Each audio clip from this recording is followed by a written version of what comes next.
Good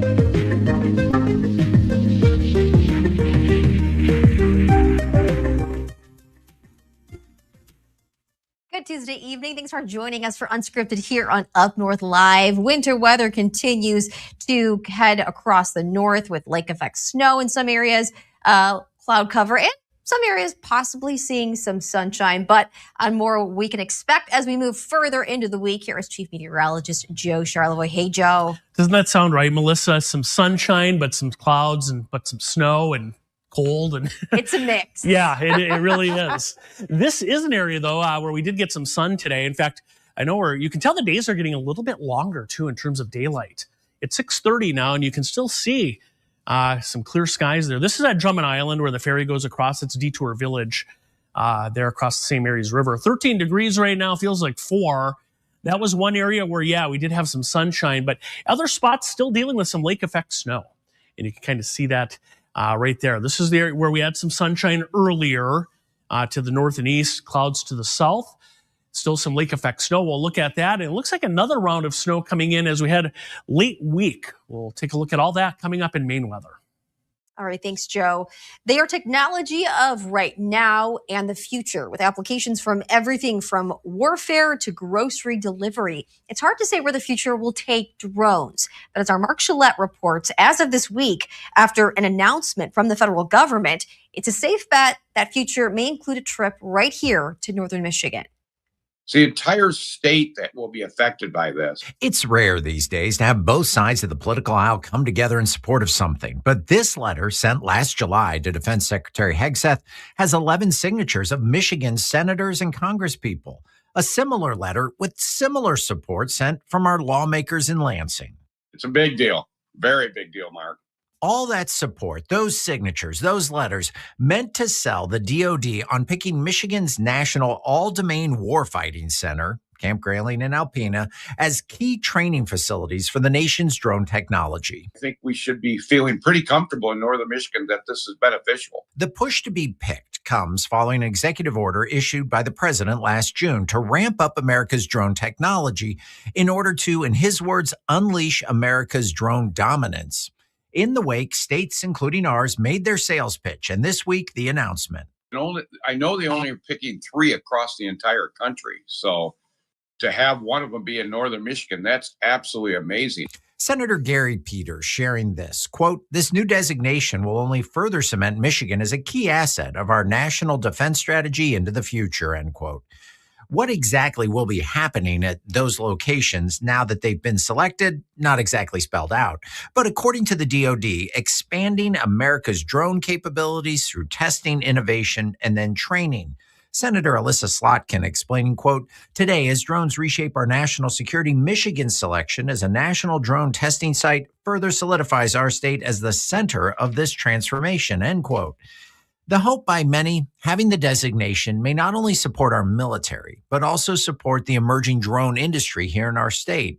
We already know of companies coming from foreign countries into Michigan to test different equipment. The hope? Some of the companies that come to train and test may then lay down roots nearby, which raises the question, in a competitive field with lots of locations vying to earn the designation, why was the Michigan National Guard All-Domain Warfighting Center selected? I know the federal government really looked at us with the water that we have nearby, the dense forest that's up there, all these different areas with Camp Grayling right in the middle of all of it. Just made it perfect sense to have this happen in northern Michigan. Other possible pros for our location: 17,000 square miles of special use military airspace, a dedicated 60-mile-long drone corridor, and the region's clean electromagnetic spectrum suitable for remote operation of a drone. Representative Jack Bergman pointing out, quote, "It is encouraging to see the Department of War fully recognize the potential of NADWC and the surrounding region," end quote. Potential now, but down the road, supporters say earning this designation and adding this as one more unique thing to what these training grounds offer could provide a little insurance for the future. Exactly right. Make us important, so important that future legislators and the federal government don't look at us and say, hey, there's one we can cut. That's Mark Gillette reporting. There are multiple drone test sites around the United States. Only some are approved for military testing. While the designation announced this week applies to the centers here in northern Michigan, it's expected to have a significant impact at military bases statewide, as well as colleges and universities and private industry that could pay to test the products. Happening this week, on a lighter note, the National Writers Series in Traverse City hosting its next author event this week. In fact, tomorrow, Wednesday, February 4th, at the Opera House in Traverse City on Front Street. Doors open at 6 p.m. with live music, and the conversation begins at 7. Now, this event also includes a question and answer session and a photo line immediately following in the Opera House lobby. Joining us tonight with more on what we can expect about tomorrow's evening's National Writers Series event is Kendall Kutcher with the National Writers Series. Kendall, thank you for taking the time to join us tonight. Hi, thank you so much for having me. Absolutely. I want to start with the basics for tomorrow. We know doors open at 6 o'clock. The event starts at 7 o'clock promptly at the City Opera House in Traverse City. Yes, that's correct. And who is the author and a host who is going to be involved in the event? What can people expect?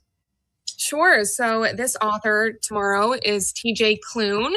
He is an author that Interlochen Center for the Arts has created some programming around for the past few days and decided to reach out to us in partnering for our adult event tomorrow because TJ Clune is a very well-known young adult writer, and he'll be speaking on his New York Times bestselling book, The House in the Cerulean Sea, which is a love story filled with queer joy. TJ Clune is a queer author, and it's really important to him to write stories of queer joy. And he'll be joined in conversation with Dr. Brittany Cavallero. She is an Interlochen Arts Academy alum, and she also teaches creative writing at Interlochen. So she's a published writer herself, so it'll be a great conversation at the City Opera House. The two incredible people that people who have tickets can hear from. And I want to mention too, Kendall, this is an adult event. So, obviously tickets are going 18 and older, I should say. Yes, I wouldn't say it's limited to adults. Okay. All of our programming typically for our adult events are parental discretion advised.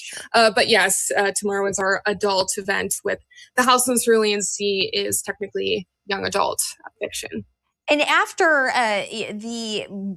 everything is taking place too, there is a question and answer session. I should explain how does that work? Can people ask questions on the spot? Do you have to pre-register to ask questions? Yeah, so people can ask questions either in person or virtually. I'll actually be monitoring the live stream. If you're joining us from wherever in the world, you can ask a question and I'll walk up to the microphone at the City Opera House and be your voice. But yeah, if you join us in person, you can ask live on the spot. We usually dedicate the last third or so of the show to audience Q&A. It's a good time to really ask questions about their writing process, about the story, anything that really comes to mind during the evening. And I should ask too, are tickets still available? Yes, tickets are still available, okay. So snag them now. And the best way to do that is to go to the National Writers Series website, correct? Yes. Okay. You can go to the National Writers Series website for in-person or virtual tickets, and that'll bump you to City Opera House for in-person tickets. We have done several stories with the National Writers Series. We know that it's such a resource and a treasure to have here in Northern Michigan. But how do you feel that it connects community through literacy, through authors, and bringing people together, especially with the question and answer sessions? Yeah, I would say it really offers a beautiful third space for people. I know for me, our events, I always leave transformed. I always learn something. I'm always inspired. I always leave in a better mood than I started that evening. You can also connect with the friends you either go with, or you can connect with an author maybe that you're really passionate about. TJ Clune is one of those fantasy authors that we find that those patrons are super passionate about and excited to meet him. He's our top selling event of the season so far, and you can tell the book must be really good. Right. And I have to ask too, I know that everything does start at 7. Do you anticipate this going for 2 hours, 3 hours? Is there a set time that you have in mind? Yeah, so we always shoot for a 90-minute show. This kind of ensures that the author and the guest host have enough time to connect, and then also for audience members to ask questions. And we also, of course, love a photo and a signing line with our authors that they will do following the show. And of course, we don't want a 5-hour evening for the author. So we try to keep it to a tight 90 minutes. Excellent. Kendall, we appreciate you taking the time. I will post a link with the National Writer Series so you can get more information. Again, that was Kendall Kotcher with the National Writer Series talking about tomorrow's event. All of those details on our website, UpNorthLive.com. More details tonight in the warning issued by the U.S. Coast Guard after receiving numerous calls asking if the ice in the Straits of Mackinac can be trusted. Officials with the Coast Guard's air station, St. Ignace, say that this year they have not had any rescues, but said in the past they often happen in the beginning and the end of the ice season. We're told that ice under the Mackinac Bridge is unpredictable. Underneath the bridge, obviously, there's going to be that fast-moving current that we always have in the straits, and that causes the ice to kind of crash up against each other, creating a rubble effect that can, be ever-changing and shifting. It can cause damage. It's unpredictable. The overall message from first responders is always keep in mind, no ice is safe ice. And speaking of that ice and snow, that brings us to our question of the day. Have you or do you have to shovel your roof because of snow? Go to our Facebook page, Up North Live, or our website, UpNorthLive.com. Check out the question. We have a poll going on the website. You can also scan the QR code right there on your screen. And as always, we will check in with those poll results and your responses coming up toward the end of the show. And sticking with weather, stay with us. Joe Charleboy takes a look at your Tuesday weather forecast in just a minute. I'm Jada Johnson from Big Boys TV, and the Fish and Game Report is sponsored by Johnson's Propane.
I'm Dina Gatton with the National News Desk in Washington, D.C., and this is your news update. They generally tend to be good for law enforcement because people can't lie about what's happening.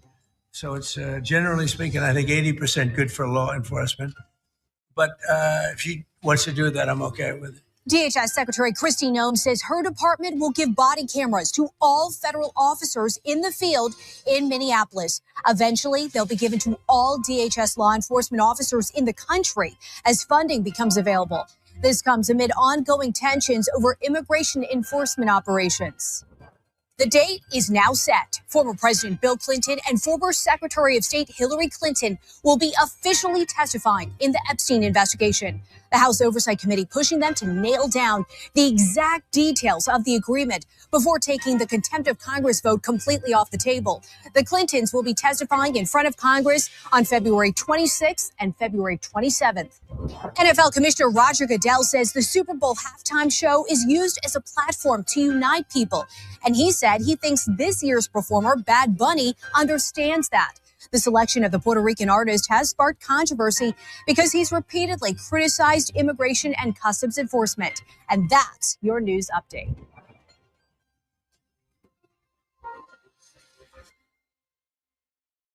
The National News Desk can be seen on ABC 29 and 8 on Saturday night at 11:30 and Sundays at midnight. Welcome back to Unscripted here on Up North Live. We're going to toss things over to Chief Meteorologist Joe Charlevoix. He has a look at that Tuesday weather. Hey, Joe. Yeah, hey, Melissa. And we're going to start off with ice cover on the Great Lakes. Parts of Grand Traverse Bay, we had some pictures from the Coast Guard have kind of frozen over. Here's a look right now. So total ice coverage is just over 50%. So realistically, half the Great Lakes are open water and half of them now are encased in some ice. And there's a look at Lake Superior, the deepest of the Great Lakes. That's why there's still a lot of open water. But around Marquette, ice there, 40 to 60% concentrations. Isle Royal National Park right there, kind of encased in ice now, 90 to 100% concentration. And then the gray areas here, that's fast ice, meaning complete thick ice.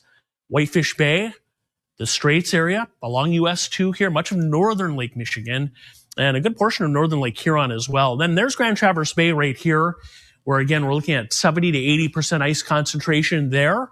And then you can see kind of running along the lakeshore of Lake Huron, some of the ice. So that's kind of where we stand with that currently. Although as you get south of Manistee, there's still a lot of open water here on Lake Michigan as of tonight. Earlier, we had some sunshine and it was up in here. If you're in Alpena, I know the sun's set now, but earlier some sunshine, Drummond Island, and we were looking at our weather camera there to start our 5 o'clock newscast on NBC, and not a cloud in sight. But then down here, well, that little different story. We've had lake effect snow continuing. It's been fairly light, but we have had some snow. This will kind of continue, especially Cadillac up through Traverse City, and eventually some of this will get pushed closer to the Lake Michigan shoreline. Not a lot of snow tonight and tomorrow. If we do see any again, it'll be closer to the shoreline of Lake Michigan from Leelanau County. That's this county here south. Otherwise, a quiet day tomorrow. We'll go partly to mostly cloudy out there. There's tomorrow afternoon, dry for most spots. And then our next chance for some snow is going to arrive Thursday. So as we cloud things up, and then here's Thursday. Snow showers likely. That's system one. And then a cold front comes in late Thursday night, early Friday, right through here. So that's Friday morning, another round of snow. So we're going to end the week a bit snowy.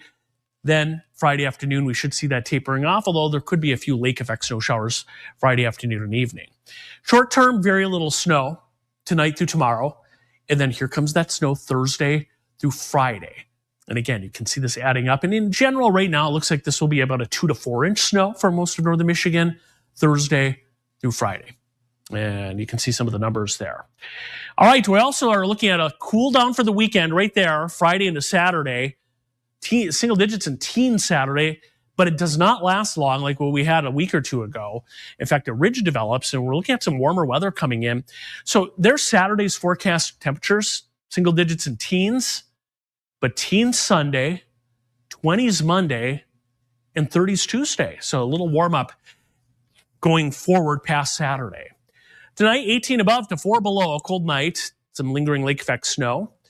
And then tomorrow, a few snow showers, mainly north of Newberry, highs In the UP, in the 20s, same thing in lower Michigan. We're looking at a partly to mostly cloudy sky, daytime highs in the 20s tomorrow, with Manistee 26, Reed City, a high of 25.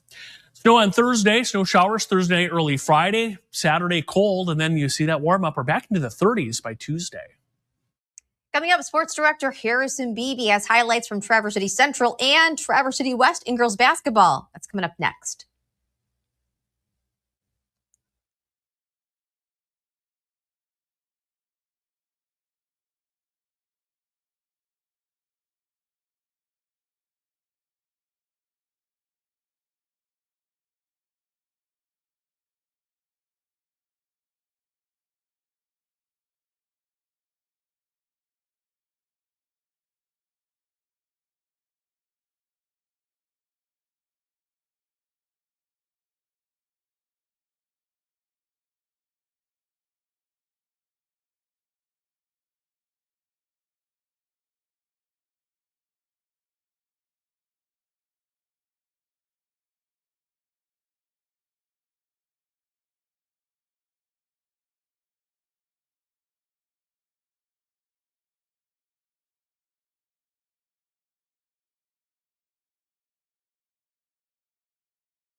Welcome back to Unscripted here on Up North Live. Sports director Harrison Beebe joins us now with a look at sports. That's right, Melissa, and the sports are already underway. I've already been to one game, and after we wrap up here, I'm going to go to another game. Now, it's pretty easy to pull off this magic act that I call catching a double-decker of highlights because they're right down the road. 5 minutes away is our station from Traverse City West, and West is hosting the big doubleheader rematch between the Titans and the Traverse City Central Trojans, and you see those bump shots there. A big fundraiser. It's called Fight the Freeze. Nicolette Bank actually bought out all the tickets for this game, so it's free attendance. They just asked that fans, if they can or if they're willing to, make donations to help out some families in need at this very cold and very wintry time of year. So a cool little fundraiser they do every year. I believe usually every year. I know I made a big story out of it a couple of years ago, but these are the highlights from that first game. West had a quick couple early baskets, and then the Trojans came back, made it a 12-8 lead after one quarter of play. And we know Central won the first game of this series back in January. So it looked like the Trojans were cruising to a repeat in that occasion in the West home gym. And then the boys game will tip off tonight at 7 o'clock right afterwards. So we'll get you full highlights at 11 if you want to stay up late with us cover the Trojans and Titans rematch in high school boys and girls basketball. Speaking of basketball, Pistons and Denver Nuggets about to tip off in a few minutes from Little Caesars Arena. But before that, we got some news. The Pistons involved in the trade deadline. It's still 2 days away, but they made a minor deal today, getting Kevin Huerter and Dario Saric from I believe those players are from the Chicago Bulls, in exchange for Jaden Ivey, who's now going to Chicago. And then in a 3-team deal that involved the Minnesota Timberwolves, they also get to swap their first-round picks. Melissa, I know you're huge in NBA trades and all the chatter and all the buzz. It's news, so I'm glad that you have it, though, Harrison. You're the pro with this, so yes. Well, I know you're on your phone all the time, every commercial break, checking for all the big trades. There actually were a couple big NBA trades made this afternoon. Former Michigan State forward Jaren Jackson going from Memphis to Utah. So this NBA trade line is kind of, I think, jumped in the lead in a lot of ways as being one of the hot trade deadlines in all of professional sports. And we'll see. The Pistons have one of the best teams in the league. They made that deal today. They're going to make another one before Thursday. We'll let you know if they do. We definitely will. You will keep it covered for us, Harrison. Thank you, as always. Coming up, we will take a look at those live results for our question of the day coming up after this.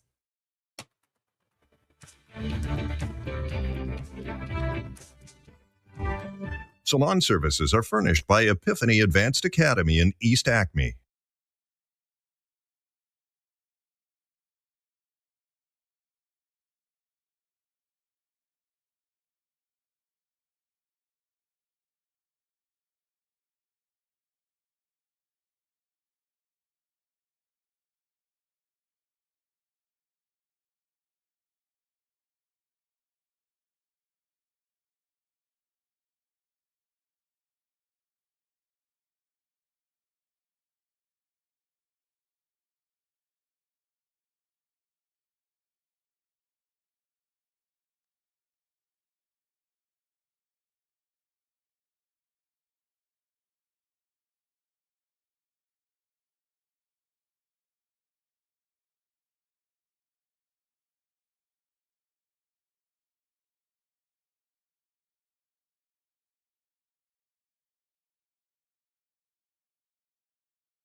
Welcome back to Unscripted. Our question of the day: have you ever cleared snow off your roof?